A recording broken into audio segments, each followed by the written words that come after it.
Hello everyone's Forest Focus, as Anthony Elanga appears to be on the verge of leaving Nottingham Forest for Newcastle United. We'll discuss the implications of all that deal, what looks like the impending arrival of Jair Cunha, and mop up some remaining listener questions in the company of, first of all, Paul Morley. Paul, you've hoovered down your lunch about 2 minutes ago, so good to have you with us. How are you? No worries, I've still got half of it left and the dog's hovering around ready to help me out. So hearing barking, that'll be him after the remains of my chicken and bacon sandwich. But yeah, no, I'm good, thank you. Friday afternoon, sun's shining. I'm off on holiday again tomorrow. So yeah, feeling pretty good. Again? Oh my God, what a life. What a man, what a hero. Right, Pete Blackburn, how are you? I'm good, yeah. I'm going camping in Derbyshire with my son tomorrow. I don't know if that counts as quite the same sort of style and swagger that Paul's going to be holidaying in, but it should be nice anyway. Tent or caravan or glamping? What are we talking here? Oh, proper tent. We're doing it properly, yeah. Just the two of you? Back to basics. No, my wife's coming as well. She's allowed to come. You didn't mention her in the when you were selling it to me. So. Yeah, but I was mainly emphasising that it might be a bit bleak because I'm going with a 3-year-old. He's presumably going to be awake at 5 a.m. and it's going to be a horror show, but should be fun anyway. Yeah, I'm definitely Camp Morley rather than literal Camp Pete Blackburn here, I must say. Right, talking of details, let's talk some details of Anthony Elanga, where we are at, where we think we're at. Last night there were reports a £55 million offer has brought Forest to the table, with Elanga seemingly up for going. In fact, I'm sure he's up for going.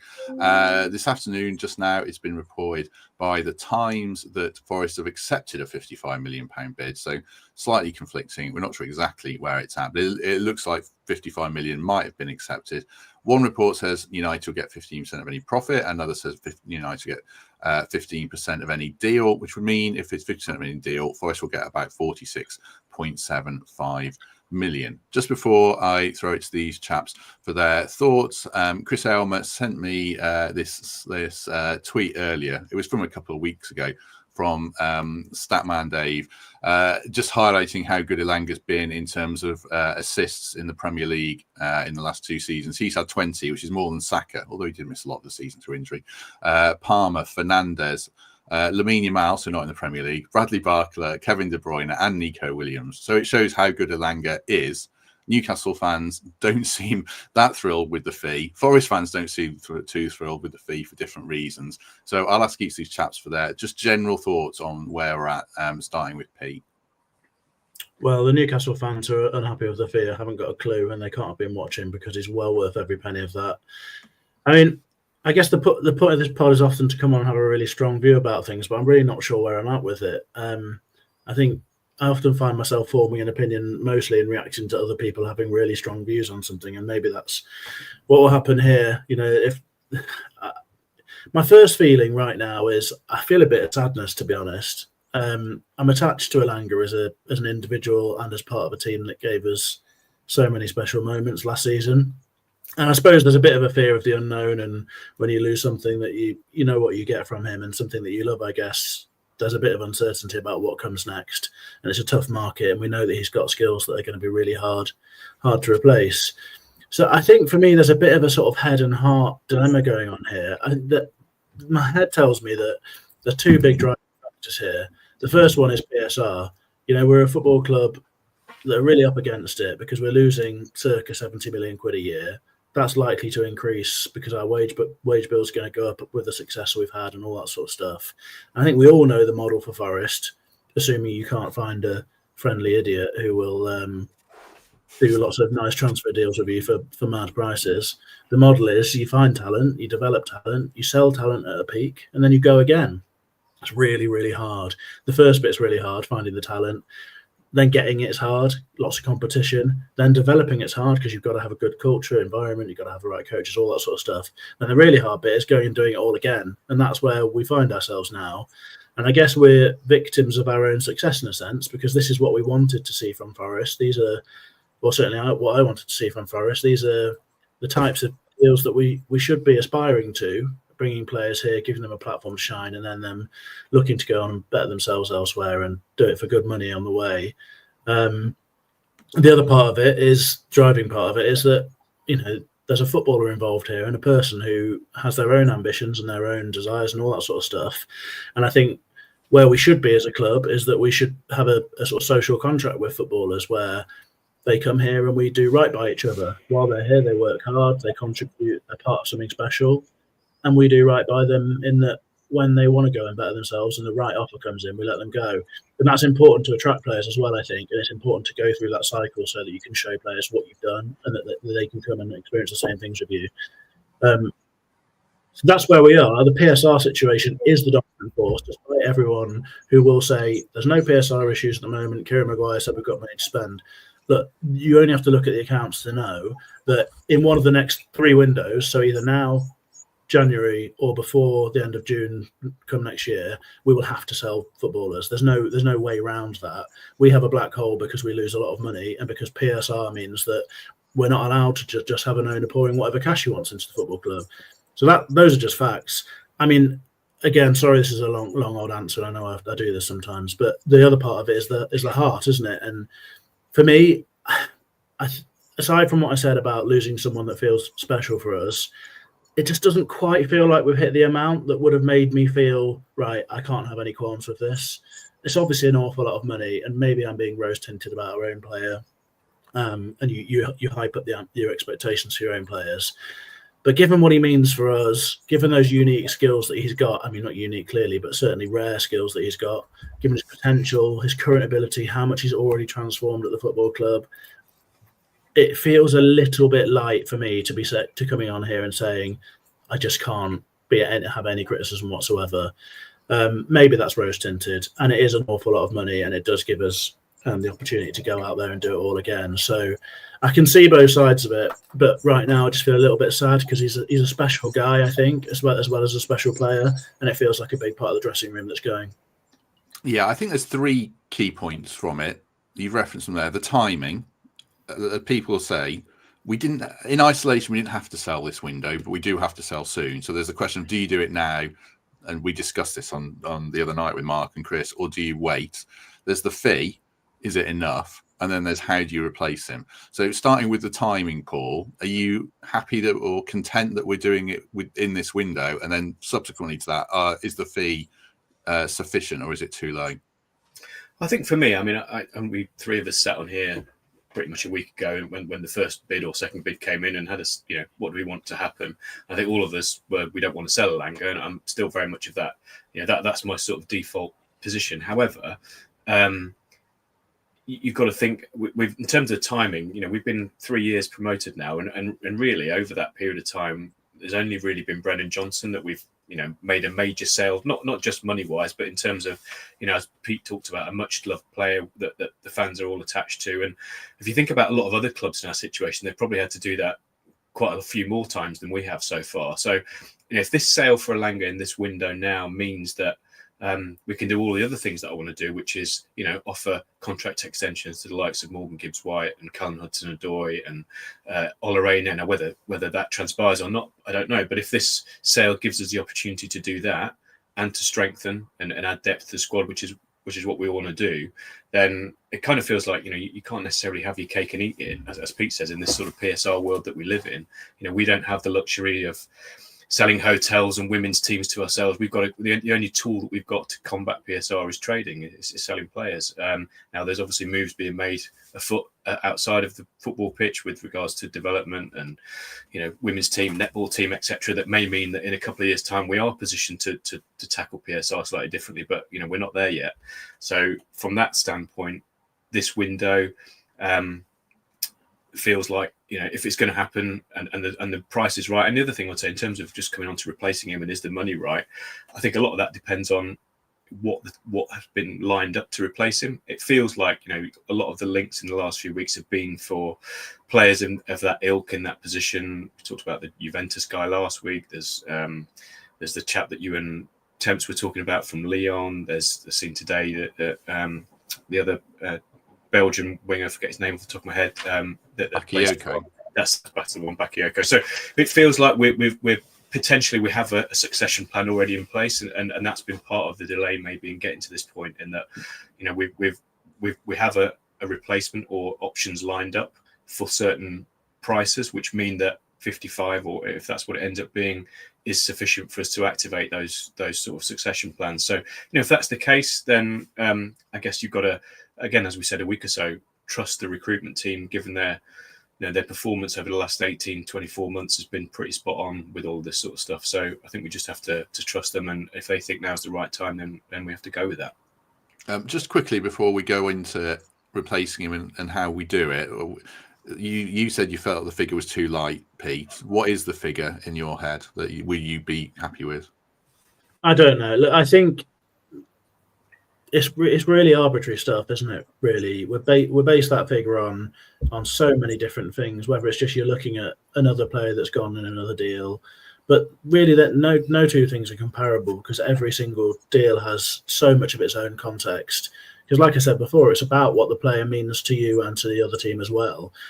I think that I wouldn't like to admit it necessarily, but I think Forest are clearly a little bit hamstrung by the PSR thing. It means that we can be we're obviously trying to sell players for really high value, but ultimately we do know that at some point we've got to sell someone, at least one in the next 3 windows, I would have thought. And that does mean that, we can only go so far in hardballing and negotiation. And also, like I said before, you do have to be fair to the player as well. I don't think it's a ridiculous amount of money in a negative sense. I think it's not like we're being properly screwed over. But I think I would have liked to see the numbers beginning with 6s rather than 5s for me to start being a little bit more comfortable with it. And again, like, maybe that doesn't really mean anything, because it's quite arbitrary, really, isn't it? I think it just feels like he means so much to us. And we saw that play out towards the end of last season, that I felt like I needed a special offer to make it feel all right. I think that probably applies to all of our players, though, in a sense. And maybe it's partly reflective of the fact that we've basically just got an 11, haven't we? And we've got an 11 full of really impressive footballers. But you take one of them away and suddenly it feels like you've got a bit of a mountain to overcome, because we're already looking to strengthen the squad. And then suddenly you need to get back to that level that you already have with the player that you ship out. And I think because we don't have players like a Brighton do, where they're able to just bring someone in because they've already done that recruitment, it probably feels like a more of a big deal. And maybe that's part of where my feeling that the valuation should be higher comes from. I think Anthony Gordon 70 million quid for them in the end. It feels to me like maybe it was less than that to start with. It feels to me like Elanga is perfectly comparable. The only way he might not be is that he's not actually English. But I mean, he's the same homegrown status. So I don't see why it would actually matter. So yeah, look, I think I would have been hoping that we might be able to get like a 65 million quid offer in the end or something. But it's all pretty arbitrary stuff. The Anthony Gordon fee reported by the BBC, it was 40 million rising to 45 in 2023. Oh, okay, sorry, I thought it was a lot more than that. No. In which case, maybe it was great then, and we should shut up. Yeah, my figure would be something starting with 60, and I'd be happier with. I'm not like raging about this. In terms of the figure, we'll get into the nuances around it. What about you, Paul? Well, I guess we just have to wait and see what the final reported figures are. I mean, quite often these days you get a figure that's reported, and then there's various add-ons and this, that, and the other, and who knows? It may well end up being over 60. And I appreciate there's an element that we need to pay back to Man U as part of that as well, which is the other, I guess, dynamic in this that means the amount might not be the stuff that we get in our pocket is not going to be necessarily what's reported, because there's a pay away to Man U. So I'm like you both. I think had it started with a 6, I'd have felt more comfortable. But like I said before, if we've already lined up or identified potential replacements that we think can fill that gap, and 55 or whatever it ends up being is enough to execute on those plans, then, like I say, trust the team to make the right decisions. Mm-hmm. Just before we go to a break, we'll carry on actually, because Paul's got to go soon. We'll go to a break later. There's a sentiment as well, Pete. Last question before we really get into replacements. Mikey echoes this sentiment. I'm not giving him a chance for any nuance to it, but he is dead against selling Elanga. He would sell anyone else in the squad. Because we don't have anyone else as a replacement. Is that a fair point, or does it all go back to economic realities for you? No, I mean, I don't agree with Mikey, and the first reason I don't agree with him is because it's not clear that we actually have a choice right now. You can't choose to sell someone that there isn't the interest at the right level in. I think we all thought that what was going to happen this summer was that Morgan Gibbs-White would be on his way, probably to Man City, and for a fee that sounded like it would be the sort of number that we wouldn't have been too upset about it. It would have felt like, you know, the right thing for all sides. And maybe part of the reaction that I'm experiencing, and I see some other people are experiencing in terms of that sort of sadness or shock about it, is because we were expecting someone else to be going, and you know, this wasn't what we'd sort of prepared for. You know, we hadn't got our heads around it. But on Mikey's point, I think we can't choose who we sell because it's totally dictated by what the market is and who's coming in for our players, right? So all we can really do is sell when we feel that we hit that value point that Paul's talked about. We have to have a number in mind where we're doing the right thing by everyone, and it means that we're letting the player go for a fair fee, but we're also giving ourselves the room to manoeuvre in the market to do what we need to do. And that's the balance that we've got to have at the football club. And you know, it feels sort of impossible in the moment that you can replace Elanga and also find a backup winger for the same sort of price and maybe make a bit of profit on the way. But let's remember that last time round that the recruitment team did this. They sold Brennan Johnson, bought Elanga himself and Hudson-Odoi, and banked a load of cash. So, you know, the cash that actually has put us in a position where we haven't had to sell an awful lot of players, like Paul mentioned earlier. So look, fingers crossed they can do it again. I think it's worth being cognizant of the fact that it is incredibly hard to do it, but they've done it once before, so fingers crossed they can do it again. One thing I would add is, obviously sitting here now on the 4th of July, selling him for whatever we've agreed to sell him for, there's definitely a world where we can hang on and drive that price up towards 60, 65 over the next 4, 5, 6 weeks. But if that then means that we sell him on the 20th of August or 15th of August or whatever, then we haven't got any time to replace him. So you've got to factor that in, that yes, we might be able to get more if we hang on and drove up the price, but that's then going to make us severely limited in what we can do in terms of replacing him. So that balance has to be struck in terms of giving us the amount of time to get somebody in to have a pre-season or most of a pre-season with the team, which will potentially be worth, its weight in gold, rather than parachuting somebody in, at the end of the window who hasn't had that pre-season, who needs time to adjust and so on. So that's definitely a factor you've got to play into as well, I think. Just revisiting what Pete was touching on at the end there around Brennan, I went back and had a look. I think we sold Brennan for about 50. That same window we sold Sam Surridge for 5, and according to Transfermarkt, we sold Scarpa for 4. So we got about 60 million, and that funded in part all the timings of it are wrong, and it went into different accounting windows. But you can make the argument it funded Sangare for 35, Elanga for 15, Hudson-Odoi for 3, Murillo for 12. Turner for, I think it was 8, Dominguez for about 8, and Chris Wood went in that window as well for 17, which added up to around 100 million. So it shows what you can do with it. It just goes back to, we said this a lot, Paul, everything circles back to recruitment, and we can only judge if this is a good sale or not. I think you said this to me on WhatsApp last night, depending on what we do with the money. That'll shape the lens of everything, won't it? 100%, yeah. I mean, if we go out and splash the cash on someone who ends up being a dud, or ends up even if someone gets injured for the full season, I mean, that's a scenario that could happen. Then we're going to look back and think, we should have held on to Elanga. If we go out and do manage to unearth a couple of gems for 20, 30, 40% of what we've sold him for, then we'll all be sat here in 12 months going, wasn't that great business? So I think you just got to let it play out. And as I said, a couple of times already, have faith in the recruitment team to make the right decisions. They've earned that over the last couple of years with what they've done. And there's no reason to suggest that they won't follow a similar process, whether it's going to be yielding the same results that we've seen with the names that you just reeled off. We'll have to wait and see. But like I say, you've got to have faith in them. Just past 500 people watching, which is lovely. Thanks very much for that. I see Liam in the chat saying gives us something to talk about. We've not been short of stuff to talk about, Liam. So this is concrete stuff to talk about. Well, maybe it's not even that yet, but I hear what you're saying. In terms of replacements then, Pete, WhatsApp was ablaze last night between you and Mark about all the names flashing around.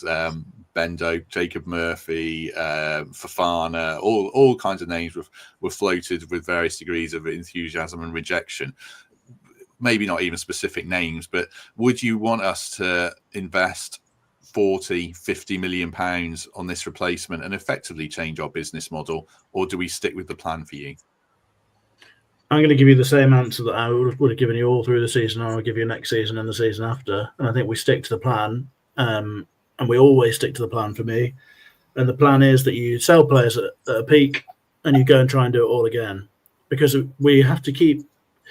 What we've got to do with this transfer is we've got to try and replace Elanga, possibly not absolutely immediately, but try and replace the sort of skills and impacts that he's had. Huge impact. So that's pretty difficult. And also the pace itself is a tough thing to recruit for. I think we've also got to use the fee for another...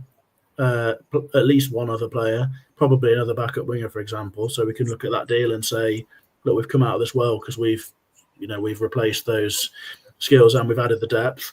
It may be that you have to bring in more than one player to make up for what you've lost with Elanga, whether that's someone who's got outright pace that can stretch the pitch, and also someone who's got a bit of craft. Because realistically, it's hard to recruit someone that can contribute to the Premier League in the way that Elanga can right now, in that he's absolutely rapid and his end products come on an awful lot.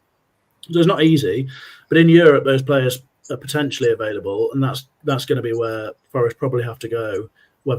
I certainly think winger-wise, that feels like the market, to be honest, unless there's stuff going on in South America that I'm not familiar with. So, yeah, look, I think it's really, really difficult, but I think the model has to remain the same because you need to keep going. You need to keep going again and again because the PSR situation isn't going to change for Forest until the PSR rules change or are entirely got rid of. Regardless of what we do with the stadium, it's not going to parachute us into a place where we can compete with the biggest teams in this league. The odds are just stacked too far against us. Even just not being a London club, for example, gives you difficulties in terms of what you can do with your stadium and the sorts of business you can attract and all that sort of stuff. So look, I think we have to trust the process, we have to trust the recruitment team, and we have to go again. You sell high and you try and buy beneath that and develop again. Yeah, I think for me, he's super difficult to replace from within the Premier League. Really almost impossible because it's so hard to find value. I've just Googled Reece Nelson as a player a year ago or 2 years ago we might have taken. He's now 25. He's had injury hit years and things like that. Then, Ben Doak was a name that was mentioned yesterday. That's a punt. So I think we're probably looking at Europe and South America, and I have no knowledge of those markets, so it feels a bit bleak now. But I would trust our recruitment team has a long list of talent and potential, and that's where I think we'll end up looking. Whether it's a £30 million deal or a £40 million deal, I don't know. But yeah, all eyes on that one. Just before we let you go, Paul, because I know you've got a dash. Any final thoughts on replacing Elanga before you disappear? Well, I guess much like you, I'm not don't profess to be a European or South American football expert. So no, I think what Pete said is right, and what you said. I mean, probably the only real like for like equivalent I could think of in the Premier League is someone like Semenyo. I think we talked about last week, but I think he's going to have other suitors as well. Madueke, people are putting in the comments. Again, would he come to Forest? Not sure. I think the approach has got to be that we look to a continental player. I talked before about some young talent that's out there. That clearly there is, and you've got teams like Manchester City managed to unearth people like Doku, and buys like that over the last sort of 2 or 3 years. So there are players out there. There will be players out there that we can attract. And as Pete said at the beginning, this whole process of selling Elanga should show to someone who is young, hungry, has talent, that Forest is a place that they can come, spend 2 or 3 years, and if they've got higher ambitions, then it's a fantastic stepping stone. So this does add value to the club as an attractive proposition. In the very nature of what's happening to Elanga and what's obviously happened to the likes of Brendan Johnson, albeit that was a homegrown. But I think this sort of thing for Forest is not, it's not new territory, this model. I mean, I'm going way back now, but if you think about a couple of examples back from the 80s and 90s, we bought Neil Webb for 350,000, played for us for a few years, sold him to Man United for 4 times the value. Collymore, we bought from Southend for 2 million. A couple of years later, sold him to Liverpool for 4 times the value. So, this is not a new approach in football. It's not really new for Forest. I mean, back in those days, that's what we were doing when we were successful at those times. So, in many ways, things haven't changed as much as we think. And I think we just have to, as I said before a couple of times, have faith in the recruitment team to find the right options. I don't know. There's no point me giving you a name who I think is best to replace it, because I don't have enough knowledge of the other markets out there. But as I say, trust the recruitment team to do the right thing. Yeah, I think so. I mean, like domestic names, like Madueke for 50 as a trade for Elanga for 55. Does it feel right? I don't know. Tyler Dibbling, they'd want even more than that for him potentially. So yeah, I think all eyes abroad, all eyes on the recruitment team. Paul, we'll let you go because we're going to go to a break, and it feels like the right juncture. I know you've got a call, so I don't want you to rush into it. So good you to join us. Thanks very much, mate. No worries. Lovely. Always a good pleasure to speak, and enjoy the rest of your days, and have a good weekend, everyone. Enjoy your holiday. Cheers. Right, we'll take a break, and then I think we'll probably move on. Actually, before we do, have you got any final thoughts on Elanga, Pete, to mop it up or not? Well, I think the final thing to say is, amid feeling sad about something that looks like happening and losing a player that we've all got an awful lot of affection for, we have to recognise this is another enormous success for Forest. It's an enormous success because Anthony Elanga came to Forest as a footballer who was unwanted at Man United, and there was very, very much a sort of a split view in the football community, or wider, about whether he was an enormous talent that had the potential and could develop, or whether perhaps he was a pace merchant that wasn't really going to find that sort of those extra skills and really develop that end product and all that sort of stuff. The first enormous success is that Forest have done that work with him. Anthony Elanga has done that work himself, clearly. I mean, you don't have to see much of the sort of behind-the-scenes stuff at Forest or whatever to see the sort of guy he is. He's clearly very intelligent. He's a hard-working bloke. He's a thoughtful chap, and he's obviously worked hard in his game. But it's a real success because the culture and the environment at Forest has allowed him to thrive to a remarkable level, really. I mean, if you think about how far he's come, I'd say it's pretty incredible. Right now, he looks like as good a winger as most in the Premier League, and he's an enormous threat. And I think there's room for development still from him. And the other side of it is that it's a massive success for the model as well. It's sort of sad that we have to do things in this way in football, and that you have to say goodbye to footballers because you need to sort your accounts out and all that sort of stuff. But it is the environment that we're working in, and it's an enormous indictment and endorsement of the Forest success in recruitment, in the culture that I've talked about, and all the sort of business side of things. So, we have to, as much as I feel personally a little bit sad about this, we have to accept that this is it's a real success for the football club as well. Channel member Kevin just quickly asked, will we be having this conversation if we held on to a Champions League place? Probably not, but you don't know for sure. I still think even if we got in the Champions League, we have a place in the food chain. I think our PSR situation would be different because we'd be guaranteed way more income for getting the Champions League. So probably not, I would say, but you don't know for certain. I don't know how you could really answer that question, because fundamentally we don't know what the deal is behind the scenes. If Elanga wants to go, I don't think it really changes the situation that much, to be honest. It will be easier for us to replace him if we're in the Champions League because we'd have extra revenue and that side of things. But I think, there is an underlying rule here that if your footballers don't want to be at your football club, then there's not really any point in keeping them. And you just have to hope that while you're together, there's a respect between player and club that you're going to do right by each other. And I think that's what's happened here. Anthony Elanga has absolutely done right by this football club. He's been enormously successful and he's obviously very well loved. And it looks like Forest are doing the right thing by him by letting him go if that's what he wants to do. Yeah. I've seen people asking, will other players want to leave as well? We'll discuss that more on Monday. I don't think so. Personally, I'll ask Gary and Temps about it. We will move on, but I don't think so. Unless we really don't sign anyone to replace them and things start falling apart, then I wouldn't be jumping on that bandwagon just yet, certainly. Right, we'll move on after a quick word for the Trent Navigation. Reminder, on Saturday, Bingo Bonanza, afternoon and evening event with the influencer. Fodders has got his interactive quiz. There's a DJ, there's drinks offers, there's cash prizes, so it should be a good afternoon/evening in the sun.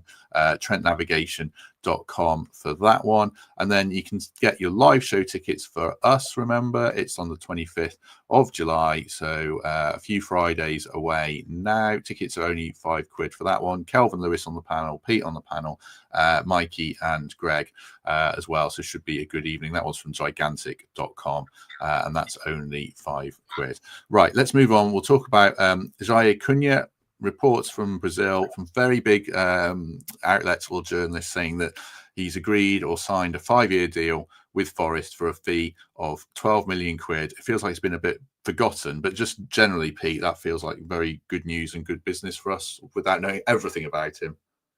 Yeah, I think so. I mean, I suppose it tells us that we're in the summer and it's all transfer window stuff, given that I feel like we've talked about this a million times and I haven't really still got any great sense of how good this footballer actually is. But, you know, we've had reports from people that I think we trust, that you know, he's a real talented player and certainly one with potential to become something special. You know, if any of that is half true, then it feels like a deal worth making, and it feels like exactly the sort of business that we want to be doing. You know, investing in someone that we think has every potential to explode, has the talent to do that, and doing it at a low price before other people get involved, before he's made it really clear that that's what he's going to be, and other people are taking that move with a little bit less risk. I think it's on us as a football club to use our recruitment team to try and narrow down that sort of risk, but to ultimately take it with a bit of confidence in their own judgment, because, you know, we're not going to be able to sign a 22-year-old Brazilian centre half who's been thriving for a long time, but we can do it before they've reached that point. So, look, we think by all reports, he sounds like a real talented young player, and I think it's the right thing if the model becomes having a player like him ready to step in when we sell the next one, whether that's a Murillo or whatever. So, yeah, like, fingers crossed it'll be another good deal for the club. I think they've earned a trust in that market, haven't they? So it feels instinctively like a good move for us. Which one of the existing centre halves do you think moves on, either on loan or permanently, if any? I suppose eyes are on Morato and Carmo for me. Anything else for you, or do they all stay? Well, I think there's an open question as to whether the manager is going to be interested in operating with a 3 at the back still. Given Elanga's going, the next sort of bit of recruitment might tell us whether that's like a sort of live consideration or not. And if it is, then, you know, we may need more covering that area. I mean, I would assume either one of Morato or Carmo won't be at the club. Or both, maybe. Possibly both, but certainly, I mean, we'd have to do more business in that case. And to be honest, it's already shaping up for us to be having to do a fair bit of business. So I'd be trying to minimise change if we can, I think we'll be all right. If we're playing a back 4, I think we're all right if we've got the 2 starters and Carmo / Morato and Bolly in reserve, with Abbott ready to step in if we need him. So I think, as things stand, probably one of them will go. I mean, it looks like they're probably slightly different players. Carmo probably a classier type, perhaps. Morato a bit more of a physical specimen. Although I must admit, I'm still a bit sceptical about Morato. I wonder whether the sort of hype around him came because it really worked in the first half of the season, or a bit more, when we had that system change and he came on, and it was sort of the defensive cavalry coming on, and it did really go well for us. But I'm not actually that convinced of how massive a part of it he was as an individual, whether it was more the shape and the I suppose the attitude change of the team in those moments. Because actually, for such a big bloke, he's surprisingly sort of poor in the air right now. There's certainly a lot of work to do there. He can look a bit clumsy. I'm a bit unconvinced at the moment, but there's obviously raw material to work there with. So fingers crossed that, you know, that's something that can develop over the summer. But if it's a straight shootout between the 2 of them, then that's not a bad position to be in. I think they're both sellable assets as well. So I guess it's a case of getting the squad in pre-season and seeing where we stand.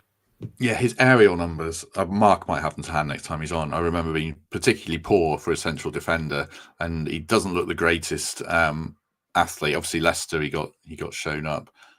Maybe we've just put too much stock, or I did, in that Everton away performance, because that was like, oh, Everton, it's a big physical battle, and he came out of that and did really well, and he was good coming off the bench early doors, but maybe we, as you say, misread it, and his individual contribution wasn't as good. So yeah, I wouldn't be distraught if we let him go at the moment, but he's still young and it's only his first season as well. But I don't think we can keep them all, because, you know, we've got Abbott, we've got Bindon, I don't know anything about Bindon. This Tyler Bindon hype is a bit mad when none of us have seen him play. But I'm a big fan of Abbott, certainly. Yeah, there is a lot of hype around Tyler Bindon, but it's also worth saying that he is doing it, in this country already, obviously at a much lower level, but, there are a lot of eyes on him. It's not like we're talking about a player who's playing in a country that, we don't see an awful lot of, and we don't have access to a lot of reporters and all that sort of stuff. I mean, it does sound like we're investing in a classy footballer who's clearly well adapted to playing in this country, and it's just going to be a case of stepping up that quality, isn't it? I would have thought that the right step for him would be a championship loan and see if he thrives again there. And if he does, then that feels like an obvious pathway into the first team squad. It might be that he surprises everyone and he's straight into that squad, but and obviously that'd be rather lovely, because I don't think we've spent an awful lot on him. But yeah, I think there's good reason to be quite optimistic about him. Yes, Sheffield United, there was some talk a week ago or around that might be a decent loan for him, certainly. Right, you might be fighting a losing battle on this next one. Yesterday we were linked tentatively, so we'll just mention it quickly, with Kristiansen. Is it Victor, I think, the Leicester left back? Mikey was not keen at all. My response was not keen either, and your response was, all right, lads, don't be a dick about it, basically, and try to be a bit more nuanced. So can you explain your case that a Victor Kristiansen would potentially be a disastrous signing? For any of the viewers or listeners who think I'm a dick, I didn't actually say that. I was quite nice about it. I just think with a player like him, it's textbook that people will have a big reaction to it. Firstly, because he's from a rival team that has just got relegated and they were an absolute mess. He obviously didn't have a strong season. I don't think anyone really did for them. The odd sort of standout player. So I think it's obvious why people would have a big reaction and say, no, we don't want that. But it's worth remembering that he came to the Premier League as a highly rated footballer who'd done well in another big league in Europe. He's a young player, obviously hasn't had an awful lot of time at this level in England. And when he has, he's only played for a football club that, frankly, local rivalries and all that sort of stuff aside, is rotten. That is just miles and miles away from the environment that we talk about at Forest, where players come in here and thrive. Players are improving all the time. You'd be hard pushed to find a player who's had genuine first team exposure and minutes that hasn't got better under the current regime, the current coaching. So I think it's worth not having a massive reaction to that sort of news. I mean, I don't even know if it's a real thing, to be fair. But I'll interrupt there. It was good. This was going to be more of a discussion around the principle of signing players from relegated clubs, and whether we can misread a player by their environment, because he did have a good season on loan at Bologna when they finished 5th in Serie A in between 2 relegations. So it was more of a discussion around principle of how we react to transfers more than anything, I guess. Yeah. Look, I think actually, if you really think about it, it's probably more likely that it's a good market to be recruiting from relegated clubs than it's a problematic one, because you have to have confidence in what you can offer that sort of player. You know that the environment is going to be better here, assuming that we're anything like we were last season. And he's going to have players around him who are in form, who are happy, who are playing well, all that sort of stuff. It makes an enormous difference. It's very hard to be a good defender in a side that's getting battered and looks like it has absolutely no hope. And I should imagine it was a pretty miserable experience for him. So, look, I don't have a really strong opinion on bringing him to the football club in particular. But I think if you're looking at relegated clubs, those are clubs who are in a position of weakness, in a moment of weakness, and I think it makes perfect sense to be considering those sorts of players as an option. I don't think they should be tainted by relegation necessarily, because it's about much more than them as an individual. Yeah, I wouldn't rule out.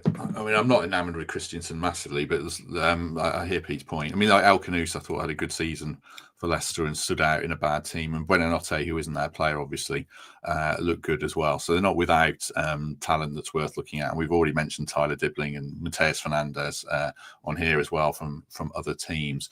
Right, I think that was the main points that I wanted to get through.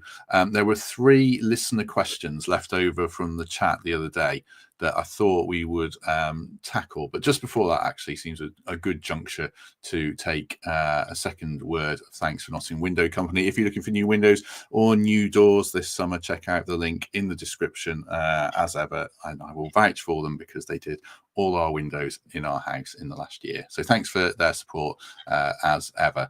Right.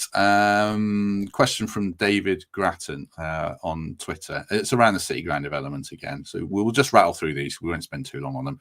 Would you be in favour of Forest knocking down the City Ground and showing with Notts for a couple of seasons and building an amazing ground, all bells and whistles, on the existing site rather than the laborious rebuild that's done in stages and takes years and years? I mean, I guess it takes years and years to do what David's suggesting as well. But do you see what David's suggesting there, Pete? No, I don't think I would be in favour of that. For an awful lot of reasons, really. I think I don't know how realistic it is for a start. It's a very difficult site to work with. It's incredibly tight and all that sort of stuff. And for all the reasons we've seen, planning has been very hard so far. I think it would be a difficult process, and starting from the beginning wouldn't feel like a great move for me. Plus, I think Paul's spoken before about the benefits of sort of doing this redevelopment step by step, and I'm really bought into that. I think, firstly, I want to, staying at the City Ground is about the location, but there's a bit more to it than that. And I think the idea of building on what we've got, making it fit for the present and the future is where I want to be, really. It's also worth saying that the next step of the planning, if we want to go further, is going to be really, really hard. Because there's, there were even bigger obstacles to overcome in terms of the housing behind the Bridgewood Stand and such like. So I think the right thing to do is to do what we can now, because in the fairly short term, certainly medium term future, you can make an impact there in that you can have 5,000 more fans coming into the stadium, which I know people are really sniffy about. It's only 5,000 fans. Personally, I think that's like a bit of a mad thing to say, because when we talk about there being a waiting list and wanting to get the next generation of fans in, and that's an awful lot of people. It's an awful lot of families that can come and watch their first games with season tickets or with match day tickets and really get into the whole thing. I think that's huge, personally. And aside from that, there's obviously all the sort of corporate developments. There's just generally upgrading the quality of the place as well. So no, I wouldn't be in favour of that. I think the approach that they're going down is the right one. It's the one that I sort of campaign for people. So I'm perfectly happy. Pat asks about Amari Hutchinson. We'll do more on these Elanga replacements and possible signings, Pat. But yeah, I think so, because he can play right wing or number 10, and I think he's a good player. But we'll tackle more on that probably on Monday or next week, unless we find someone to replace Elanga by then. But I'm probably not sure we will. Last two quickly. Philip Mills, channel member. I'd like to hear your thoughts about capping Premier League players to 3,000 minutes per season, roughly 33 games. It seems we're losing sight of players' welfare. I was sceptical at first, but I'm warming to the idea. Just before you come in on that, Pete, I've got a chart for this is from an old podcast so I did with Lewis. How many players played how many minutes for us last season? 4 players played over 3,000 minutes. One of those was obviously Sells, Milenkovic and Murillo, Ola Aina, and then pushing up close to that, Chris Wood, Morgan Gibbs-White, Elliot Anderson all played over 2,700 minutes. I think it's a non-starter myself, but what do you think? Well, I think my general views on this are going to earn me a bit more abuse, which I got a bit of hammer for not slagging off the Leicester lads, so I'm sure there'll be a bit more coming up. I think it's really hard for me or any of us really to have a very specific answer to the question itself, because it's a very specific question. And I don't have the expertise and I haven't got the research to hand. But in the sort of spirit of the question, I'm incredibly sympathetic to the issues around player welfare. I know I will get hammered for being supportive of multimillionaires who get paid lots of money in a week and all that sort of stuff. Personally, I think it's totally irrelevant. They're human beings regardless. And there are lots of layers to this. One of the layers is doing what's right for your football club. For example, we have to think about the value in players and looking after them so that they can continue performing for us. And that's not an area that I have the right sort of expertise to have deep conversation about. But then I think there's doing right by footballers, and I do think that there's too much football now. It's very hard to see how anything could be done about it, because I think everyone basically in the game agrees that there's too much football. But because we're so enthralled to consumer capitalism, the same people who agree with that are also organising friendlies during winter breaks in halfway across the world. So how we see any change in that sort of environment, I don't know. But I do look around and I see footballers like I think Bukayo Saka is a really good example. I worry about what his longer term future is going to look like as a player who's just played absolutely enormous amounts of football from such a young age. But look, I know that there's loads of research well beyond our sort of level of chat about this. There's a whole school of thought, I think, that actually working athletes really, really hard results in fewer injuries than them having less time on the pitch and on the training ground and all that sort of stuff. This is a real complicated issue that I just don't have the expertise to deal with. But I do think there's too much football. I do think we expect too much of players, and I think that it's quite sad that we will throw anything under the bus in pursuit of more and more money. But I guess that's just where we are in the game. Yeah, I think the only way it changes is if clubs or players refuse to engage in it, and clubs aren't going to. I mean, I saw Guardiola's press conference in the Club World Cup moaning about being in the Club World Cup, but they're still there, and he's like, well, it's my job and we've got to do it. So that's not going away. Maybe it's more possible that the players' union will just get together and say, we're not doing this, and then that's the only way I see action being taken personally. Is it FIFA Pro or whatever it's called? I don't see anything changing otherwise. I think players could do it, and there have been hints over the last sort of season and a half, 2 seasons, particularly the odd player like Rodri and such like, who've talked about this in public. And I think if players were to properly unionise, then I think there would be nothing that could stop them, really. But it's not going to happen, I don't think. And it's the same sort of answer as so many of the questions when we ask about why something can't be better in football. It comes down to cash at the end of the day, and I think that's pretty sad, but it is where we are.